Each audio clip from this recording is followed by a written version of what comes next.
All right, so on slide number 5, I think it's 5. Let me look. Yeah, slide number 5, what we're looking at is a chloroplast.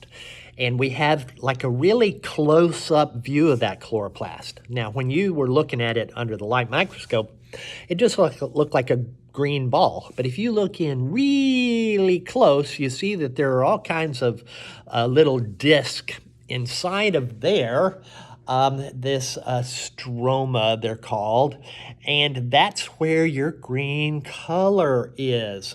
And we had said, I mentioned it a minute ago, that that green color is what is going to be absorbing that pigment, the chlorophylls and the xanthophylls and the carotenoids. Those are going to be absorbing the light energy in the process we call photosynthesis. And we said they're going to absorb energy, and it's going to take CO2, and it's going to combine take that carbon from the CO2 and combine it with water, the carbon with the water to make a carbohydrate. And what does that leave? CO2. We take the carbon and put it on water. You're left with oxygen. Yeah, that's that waste product we were talking about. And they're going to build things like glucose and release oxygen. So if we look at slide number 6, we had said photosynthesis begins with CO2 and water and sunlight energy. And we're going to end up with something like sugar, a biological macromolecule. The example we use will be glucose, and it's going to make oxygen. And the energy that was captured from the sunlight has been used to raise low energy electrons to higher energy containing electrons. And so we have this reversible reaction. Water plus CO2 plus energy, sunlight energy, makes a carbohydrate plus oxygen. So, all right, so when we get into the nitty-gritty of all of this, we have some reactions that we call light reactions, and then the others we call Kelvin cycle reactions. It used to be so much simpler. They called them light reactions and dark reactions. Now, why are they called light reactions? They're called light reactions because they require light. This is where we're capturing that sunlight energy. The Kelvin cycle reactions, they don't require light, but they don't require darkness either. So they decided we don't call them dark reactions because they can happen in the light too. We'll give them some dude's name, Calvin. You remember him from the cartoon Calvin and Hobbes? Maybe so. Anyway, it has nothing to do with him, but it's named the same name, Kelvin cycle reactions. And this is where that CO2 is used to build that biological macromolecule. So the light reactions, they're going to do what? They're going to make some energy because you need ATP energy to drive this process of building this biological macromolecule, the glucose. So you have to have energy for that, and that's where we're going to begin when we are talking about this process of photosynthesis. Okay. So what we're going to say is that, I'm just looking at my slide and I realize I don't have to switch it yet. It says that in the thylakoid membrane, remember when we looked at that chloroplast, we said there are little discs in there made of membranes that are green in color? That's where this is happening.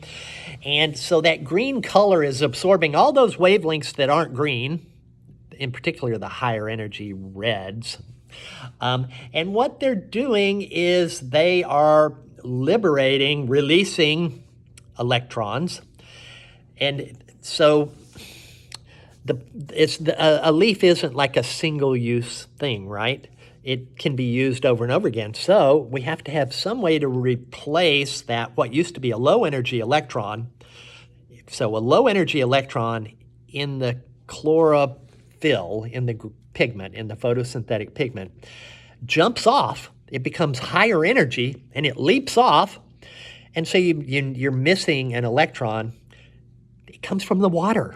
We split that water in half, and it makes oxygen. It makes the oxygen the waste product, yeah?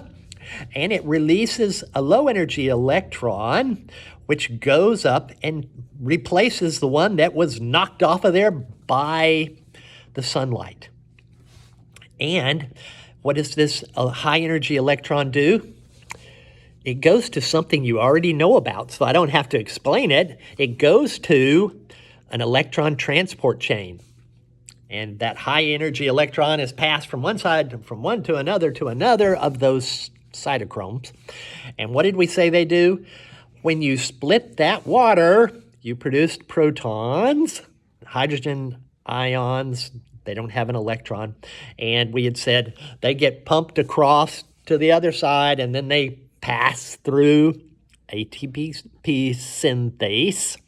They make that energy, right? And so we've made the energy that we need to build these biological macromolecules. So I've described that part of it. And then there's this other part, the Kelvin cycle, used to be called the dark reactions, named for that cartoon character. No, but similar. And this is where the Kelvin cycle is where carbon dioxide is used to build a multiple carbon containing molecule in that Kelvin cycle. Okay, so let's flip the slide. We have Okay, so what happens? Here's what happens. Where some dude is studying this process, and he says, I have done it. By Jove, I have done it. I have come up with the answer here, and I'm going to call it photosystem 1, part of the process that he figured out, right? Well, it ends up there's something before it. So we actually start with photosystem 2, and then it goes to photosystem 1. So photosystem 2 is where we do those light reactions. We had said there's the absorption of solar energy and the electrons escape. We split water so that oxygen is produced and we replace an electron. And then those now high energy electrons go to the electron transport chain and they make ATP. And so then the electrons that come out of that electron transport chain, they have to go somewhere, right? So that's going to be photosystem 1. And they're going to be picked up, these now low energy electrons are going to be picked up by electron carriers. All right, so let's look at this thing. So I have shifted to slide number 9. And in the lower left, the bottom left, we can see photosystem 2. And then we see that we have the electrons that are being liberated because they become high energy.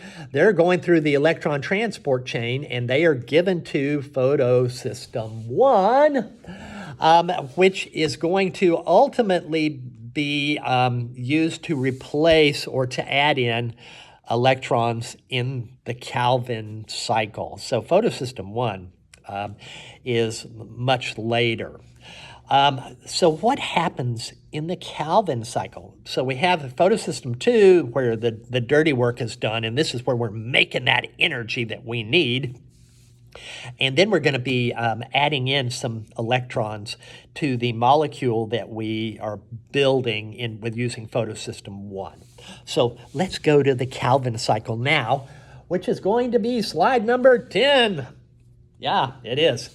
And so what we're going to do is we start out with a 5-carbon molecule, and we're going to add a carbon to it. We said we're going to build molecules. We're going to add a carbon to it, which produces a 6-carbon molecule, which then gets converted into 2 3-carbon molecules. And we're actually, what comes out of the Kelvin cycle is something called glyceraldehyde 3-phosphate. It's a 3-carbon molecule. But we said we're making glucose, a 6-carbon. Well, you just combine 2 of them together, right? So the process of absorbing this carbon dioxide and building these larger molecules is going to be the Kelvin cycle. This is where the CO2, the carbons, are used to build complex biological macromolecules. All right, I'm going to stop there.